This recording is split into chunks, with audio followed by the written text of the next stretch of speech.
everybody, I'm Megan, and I am the author of a kid's book about trauma. I'm really excited to talk to you about it today. It's been a really stressful year and a half, and a lot of kids are dealing with a lot of stuff, and so we want to make sure that we're doing the best job we can to support them and to talk to them about it.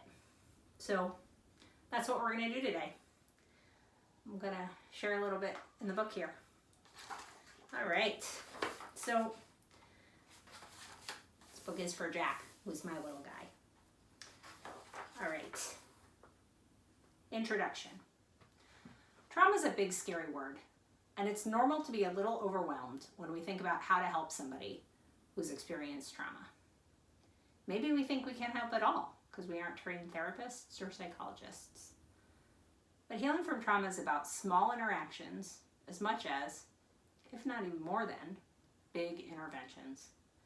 It's about connection and regulation, making sure we feel safe and our body's rhythms are in sync. You're a healer. Really. You're a healer every time you become the trusted, caring grown-up in a kid's or anyone's life. Every high five, every smile, every affirming moment of positive connection buffers us from the impact of overwhelming stress or trauma. Every time you encourage a kid to move their body, jam out to some music, or spend time bathing in the rhythms of the natural world, you put them on a path towards healing. Healing's a team sport, and yes, sometimes we need professionals to be part of the team. But a caring, trusted grown-up is non-negotiable, because connectedness is more powerful than adversity. So come on, healer. What are you waiting for? All right, here we go. Hi, I'm Megan. Thank you for reading this book. Before we get started, I want us to do an activity together. How does that sound? Good, I hope. So grab the grown-up reading this book with you and let's move. Just so you know, all of these exercises can be done seated or standing. As you go through them, feel free to adjust as you go, ask your grown-up for help, and do whatever works best for you. All right, so first, I'm gonna ask you to reach up as high as you can, put your arms up and your head back, puff out your chest as if you're reaching for the sun. See those hands? So, arms up, head back, chest up like you're reaching for the sun. Awesome. Now, I want you to, with your arms in the air, sway back and forth, side to side, side to side. All right, so again, your arms are up in the air, and you're gonna go side to side, side to side. Awesome. All right, and now for this last little bit, let's get our heart rate up a little bit. Let's jog in place, march, or pump your arms back and forth for 10 seconds. Ready? We're gonna get our heart rate up. Ready? Go.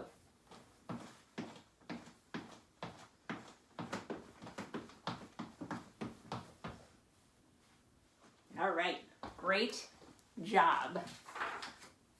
Now that we've moved our bodies and are all warmed up, we're ready to read this book.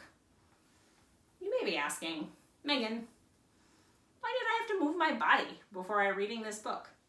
Great question. Moving our bodies, especially with those we love and care about, helps us feel safe, and that's good for our brains. When our brains feel safe, we can learn more.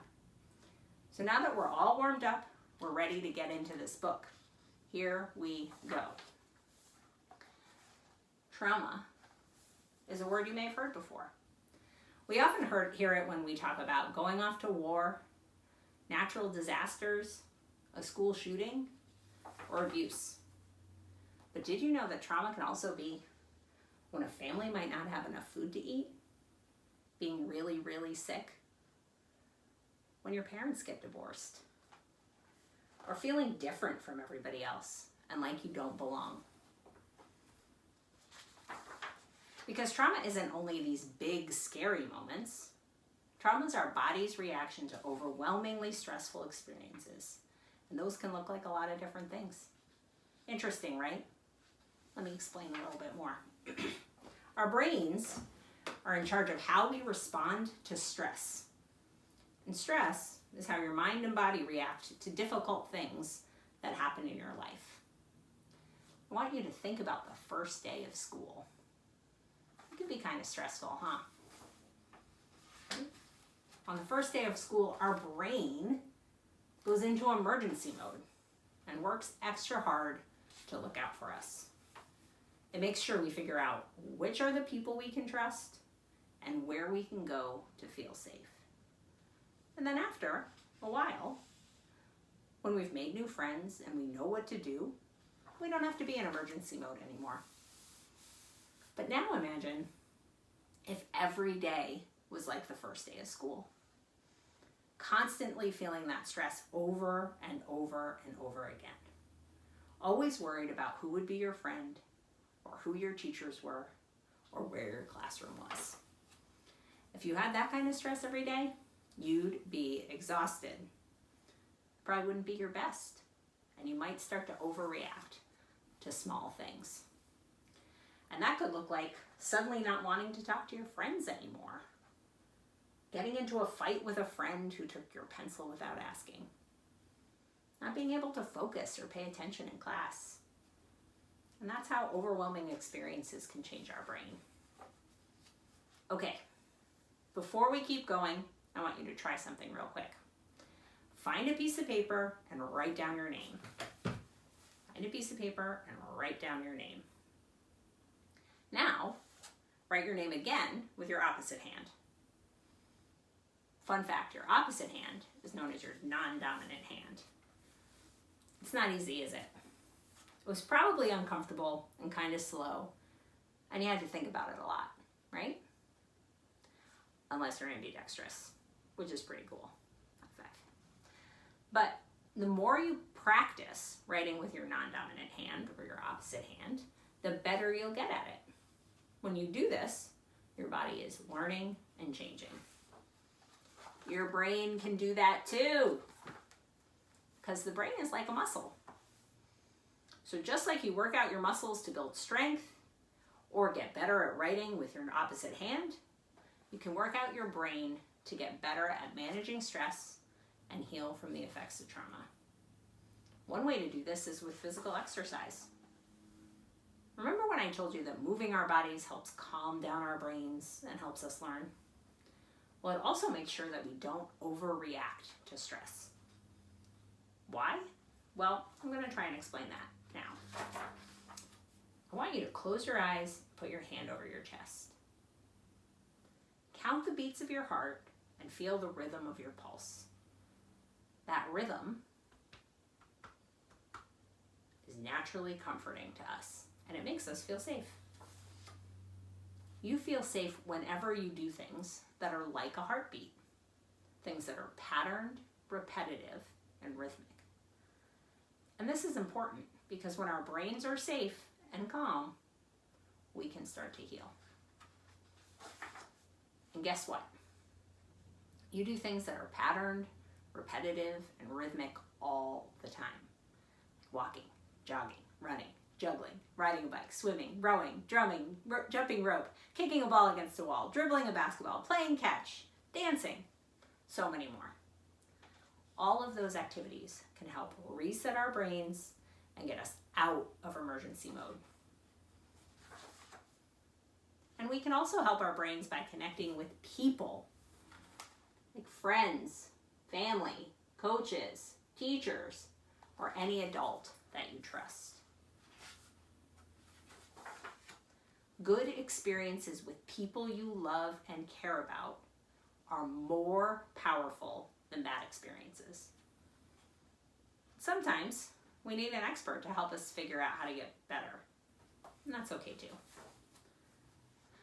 No one asks to have something traumatic happen to them, and our bodies and brains feel the impact when these things happen. It's normal for us, or for the people we know, to not always be able to control how we act when we have a lot going on in our lives. When we know that trauma and our reactions to it are normal, we can be kinder to ourselves and to the people we know when they need it. When we understand what's happening, we can start to figure out how to make it better. Because we can heal.